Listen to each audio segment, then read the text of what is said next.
নমস্কার বন্ধুরা, এই ভিডিওটির মাধ্যমে আডভাইনের ভ্যাকান্সি সংক্রান্ত সমস্ত তথ্য তুলে ধরবো এই ভিডিওটির মাধ্যমে। ভিডিওটি মনোযোগ সহকারে দেখো এবং সম্পূর্ণ দেখে ভালো লাগলে ভিডিওকে অবশ্যই লাইক করে দিও, ফ্রেন্ডকে শেয়ার করে দিও। আর যদি জানতে চাও অবশ্যই কমেন্ট বক্সে কমেন্ট করে জানো, অবশ্যই তা রিপ্লাই করে দেবো। দেখো এই যে আডভাইনের যে ফর্ম ফিল আপটি শুরু হচ্ছে সেই ডেটটা দেওয়া হচ্ছে, দেখো এখানে খেয়াল করে বলে দিয়েছে কিন্তু 5 তারিখ থেকে শুরু হয়ে গেছে এবং শেষ হবে কবে? 14/10/2024 শেষ হবে। 5 তারিখ থেকে শুরু হয়ে গেছে আর 14/10/2024 শেষ হবে, বুঝতে পেরেছো? এবং তোমরা যেটা হচ্ছে, তোমরা যদি অনেকে পরে টাকা পেমেন্ট করতে চাও সেক্ষেত্রে ডেট দেওয়া হয়েছে কিন্তু 15/10/2024। বেশিরভাগ ক্ষেত্রে ফর্ম ফিল আপের সঙ্গে সঙ্গে টাকা পেমেন্ট করে দিই যদি কারো না থাকে, কিন্তু সেই ক্ষেত্রে এই ফর্ম ফিল আপের টাকা পেমেন্টের লাস্ট ডেট দিয়েছে 15/10/2024। দেখতে পাচ্ছ? যদি কিছু কারেকশন করতে হয়, তো কিছু ভুল করে ফেলেছো ফর্ম ফিল আপ করার সময়, তার জন্য ডেট দেওয়া আছে দেখো 5/11/2024 থেকে 7/11/2024 তোমরা আবার কিন্তু সেটা কারেকশন করতে পারবে। এবং যে পরীক্ষার ডেট দেওয়া আছে, এই পরীক্ষাটা কিন্তু কম্পিউটার বেস, ওটা কম্পিউটারের মাধ্যমে পরীক্ষা হবে। চার্ট কিন্তু দেখো ডেট দেওয়া আছে জানুয়ারি-ফেব্রুয়ারি 2025 তোমাদের পরীক্ষা হবে, হাতে কিন্তু সময় তোমাদের খুবই কম।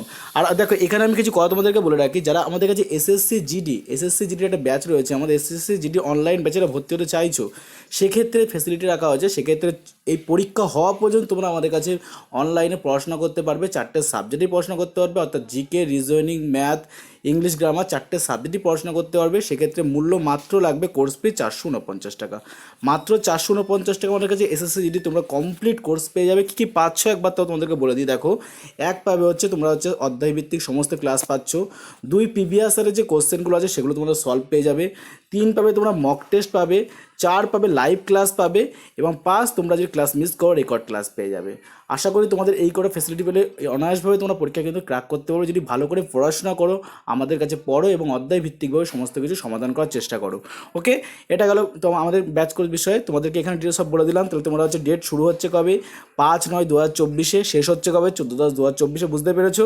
আর যদি কেউ টাকা পরে পেমেন্ট করতে হয় সেখানে টাইম দিয়েছে 15/10/2024 তোমার লাস্ট তারিখ। এবং দেখো যদি কারেকশনের ডেট সেটা 5/11/2024 থেকে 7/11/2024 আবার কারেকশন করতে পারবে। আর তোমাদের পরীক্ষা হবে কম্পিউটারের মাধ্যমে, জানুয়ারি থেকে ফেব্রুয়ারির মধ্যে পরীক্ষা হবে 2025-এ। ওকে, এবার দেখতে লাগো আরও কিছু বিষয় তোমাদের বলে দিই পরপর স্টেপ বাই স্টেপ। দেখো এখানে টোটাল তোমাদের দেখো এখানে যে 21,700 থেকে 69,100 এখানে বলা হয়েছে তোমাদের পে স্কেল।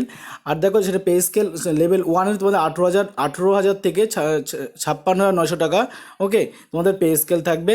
এবং পে স্কেল লেভেল যেটা থার্ড, যেটা আগেই বলে ফেলেছি, 21,700 থেকে হচ্ছে 60,000 তোমাদের হচ্ছে 69,100 পর্যন্ত তোমাদের পে স্কেল লেভেল যাবে। ওকে, এখানে তোমরা দেখে নাও, তোমরা স্ক্রিনশট নিতে পারো।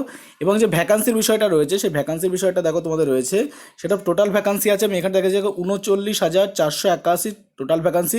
তোমরা একটা স্ক্রিনশট দিয়ে নিতে পারো, মেল ফিমেল উভয় ফর্ম ফিল আপ করতে পারবে। এই জায়গাটা স্ক্রিনশট দিয়ে রেখে নেবা, কাস্ট ওয়াইজ এখানে কিছু ভাগ করে দিয়েছে, সেগুলো তোমরা স্ক্রিনশট দিয়ে নাও, ভালো করে দেখে নাও। এবার দেখো আরও কিছু বিষয় আলোচনা করছি। দেখো এক্ষেত্রে তোমাদের দেখো SC/STদের ক্ষেত্রে তোমাদের 5 বছরের ছাড় যেমন দেওয়া হয়ে থাকে, 5 বছর ছাড় দেওয়া হয়েছে। আর দেখো তোমাদের হচ্ছে ওবিসির ক্ষেত্রে হচ্ছে 3 বছরের ছাড়, এক্স সার্ভিসম্যানের ক্ষেত্রে 3 বছরের ছাড়। এবং যে আরও কিছু বিষয় আছে, অর্থাৎ যদি EWS ক্যাটাগরির মধ্যে পড়ে তাহলে 5 বছরের ছাড় রয়েছে। ওকে, এবার এটা বুঝিয়ে দিই আমি একবারে। যদি তুমি ওবিসি হয়ে থাকো তাহলে 5 + 3 তাহলে 8 বছরের ছাড় পেয়ে যাবে EWS ক্যাটাগরি হলে। আর যদি তুমি SC/ST হয়ে থাকো তাহলে 5 + 5 তাহলে 10 বছরের ছাড় পেয়ে যাবে। ওকে, এই বিষয়টা খেয়াল রাখবে। এবার দেখো তোমাদের এখানটা একটা বিষয় আমি বলে দিই, যে তোমার ফর্ম ফিল আপের বয়স হচ্ছে, অনেকে জিজ্ঞাসা করো, 18 বছর থেকে 23 বছর পর্যন্ত নর্মাল। আর জেনারেল ক্যান্ডিডেট হয়ে থাকো, ওবিসি ক্যান্ডিডেট হয়ে থাকো, ওবিসির 3 বছর ছাড় আছে। জেনারেল ক্যান্ডিডেট ক্ষেত্রে শুধু 18 থেকে 23, ঠিক আছে? 18 থেকে 23 বছর হলে তুমি ফর্ম ফিল আপ করতে পারো। ফর্ম ফিল আপের শুরু বয়স কত? 18। এবং তারপর হচ্ছে জেনারেল ক্ষেত্রে হলে 23। এবং যদি তুমি ওবিসি হয়ে থাকো তাহলে সেক্ষেত্রে তাহলে তোমার হচ্ছে 26 বছর অবধি তুমি সময় পাচ্ছ। আর SC/ST হয়ে থাকলে তুমি হচ্ছে 23 সাথে 5 যোগ করে নাও, 28 বছরের সময় থাকছে। EWS ক্যাটাগরি হলে তুমি হচ্ছে 23 + 28, 23 + 28 বছর তুমি সময় পাচ্ছ তুমিও। ওকে, আর তোমাদের এই যে এইটা কাউন্ট করা হবে 1/1/2025 অনুসারে কাউন্ট করা হবে, ঠিক আছে? ক্যান্ডিডেট 2/1/2002 থেকে লেটার দেন 1/1/2007। ওকে, আর কাউন্ট করবে তোমরা কোথায়? তোমার ডেট অফ বার্থ ধরবে 1/1/2025 অনুসারে তোমরা কাউন্ট করবে। এটা প্লে স্টোরে যাবে, স্কেল করে ডাউনলোড করবে, যে তোমার ডেট অফ বার্থ লিখবে আর এটা বসাবে, তাহলে তোমার কিন্তু বয়স পেরিয়ে যাবে। আশা করি বোঝাতে পেরেছি। এবার দেখো এগুলো সব বলে দিয়েছি আমি। এবার যে বিষয়টা আসছে দেখো, তোমাদের মেন বিষয়, একটু ওয়েট করো, আমি দেখিয়ে দিচ্ছি। আচ্ছা, একটু ওয়েট করো, কারণ অনেক পেজ রয়েছে। আচ্ছা, ফর্ম ফিল আপের যেটা ফিস সেটা হচ্ছে মাত্র 100 টাকা। দেখতে পাচ্ছ, 100 টাকা তোমার ফর্ম ফিল আপ করতে হবে। ওকে, তোমার ফর্ম ফিল আপ যে এখানে যেগুলো আছে সেগুলো তোমার দেখতেই পাচ্ছ। ফর্ম ফিল আপের সময় পেয়ে যাবে ভীম UPI, নেট ব্যাঙ্কিং যেগুলো হয়ে থাকে সেগুলো তোমরা পেয়ে যাবে, অসুবিধা নেই। এবার যে বিষয়টা আসছে, দেখো মেন যে বিষয়গুলো সেগুলো আমি বলে দিচ্ছি। দেখো এবার হচ্ছে তোমরা যে স্টেট ওয়াইজ অর্থাৎ রাজ্য ভিত্তিকভাবে তুমি পরীক্ষায় বসতে পারো। তুমি যদি বিহার রাজ্যের হয়ে থাকো বিহার রাজ্যের তুমি পরীক্ষায় বসতে পারো। বিহারের যে বিভিন্ন যে কোড আছে কোডগুলো দেখে নেবে। যারা ইস্টার্ন রিজনিং এয়ার থেকে দিতে আছে তারা সেখানে ফর্ম করবে। যারা ওয়েস্ট বেঙ্গল আছে ওয়েস্ট বেঙ্গলের যে জায়গাগুলো আছে সেখানে তোমরা ফর্ম ফিল আপ করতে পারো। সেই সব জায়গায় যে পরীক্ষাগুলো অনলাইন বেসড পরীক্ষা হয় সেই সমস্ত জায়গা সিলেক্ট করতে পারো। ওকে, এগুলো তোমরা দেখে নেবে ভালো করে এই জায়গাটায়। এবার দেখো যে বিষয়টা আসছে আরও। আচ্ছা, এই পিডিএফটা কোথায় পাবে? পিডিএফটা আমি হচ্ছে এই পিডিএফটা আমাদের যে ফ্রি মক টেস্ট গ্রুপ আছে আমি দিয়ে দেবো, তাহলে ভালো করে তোমরা বুঝতে পারবে। তাহলে আমি এই পিডিএফটা তোমাদেরকে ফ্রি মক টেস্ট গ্রুপে দিয়ে দেবো। মক টেস্ট গ্রুপের লিঙ্ক আমি ডেসক্রিপশনে দিয়ে দিচ্ছি। ওকে, এবার যারা সিলেবাসটা আছে দেখো, সিলেবাসটা হচ্ছে জেনারেল ইন্টেলিজেন্স আর রিজনিং, সেটা 20 নম্বর।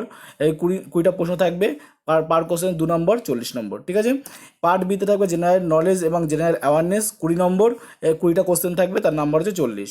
পার্ট সি থাকবে ম্যাথে থাকবে 20টা কোশ্চেন, তার নাম্বার 40। আর যে পার্ট ডি না ইংলিশ না হিন্দি, তোমাকে সিলেক্ট করতে হবে না ইংলিশে করতে হচ্ছে না হিন্দি করতে হচ্ছে এই পার্টটা। ওকে, 20টা কোশ্চেন থাকবে, 40 নম্বর।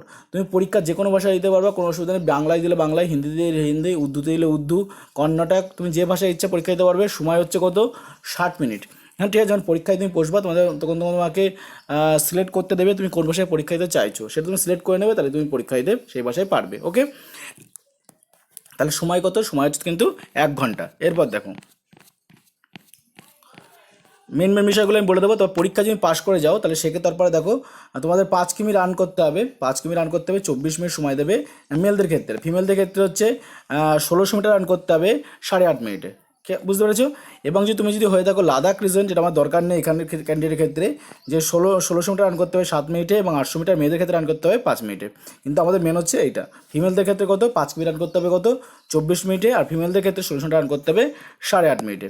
ওকে, এবার হাইটের বিষয়টা আসছে। হাইটের ক্ষেত্রে নর্মাল দেখো হাইট হচ্ছে মেলদের ক্ষেত্রে 170 আর হচ্ছে ফিমেলদের ক্ষেত্রে 157। এটা খেয়াল রাখবে। তাহলে মেলদের ক্ষেত্রে কত লাগবে হাইট? 157, আর ফিমেলদের ক্ষেত্রে লাগবে 157। আরেকবার বলে দিই, হয়তো বলা ভুল করলাম, মেলদের ক্ষেত্রে লাগবে 170 আর ফিমেলদের ক্ষেত্রে লাগবে 157।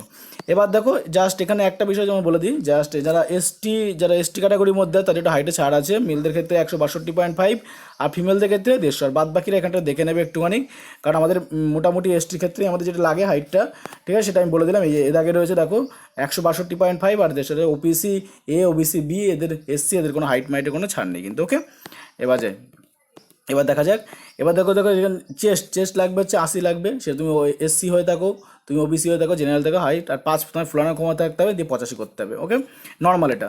হ্যাঁ, এবং তুমি যদি এসটি হয়ে থাকো সেক্ষেত্রে টোনিক ছাড় আছে 76 আর ফোলাতে হবে সেই 5ই 81। ওকে, বুঝতে পারছো ব্যাপারটা?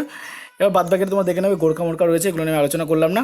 ওয়েট হচ্ছে সেখানে তোমরা যাবে, সেখানে তোমার বয়স, তোমার হাইট অনুসারে একটা ক্যালকুলেশন করে ওরা দেখবে অটোমেটিক ওদের কম্পিউটার সিস্টেমে। ওকে, এটা কোনো বিষয় নয়। মোটামুটি এই বিষয়গুলোই ছিল। তাছাড়া মোটামুটি যেগুলো আছে সেগুলো তেমন কোনো গুরুত্বপূর্ণ নয়। হ্যাঁ, এইগুলো আর আলোচনার তেমন বিষয় না, এগুলো তোমরা ডাউনলোড করে দেখতে পারবে। আর যেটা হচ্ছে 8 বাহিনী বোঝানো, BSF, CISF, CRPF, SSB, ITBP, Assam Rifles, NCB, SSF, এইটা নিয়ে এই কটাকে বলে 8 বাহিনী। এবার এই 8 বাহিনী সিলেক্ট কেমন করে হবে? তোমার নাম্বার ভিত্তিতে কিন্তু তুমি কিন্তু এই পোস্ট পাবে। ফর্ম ফিল আপ করার সময় তুমি সিলেক্ট করে নেবে যে তুমি কোনটা বেশি প্রেফার করছো, তুমি কোনটা চাইছো।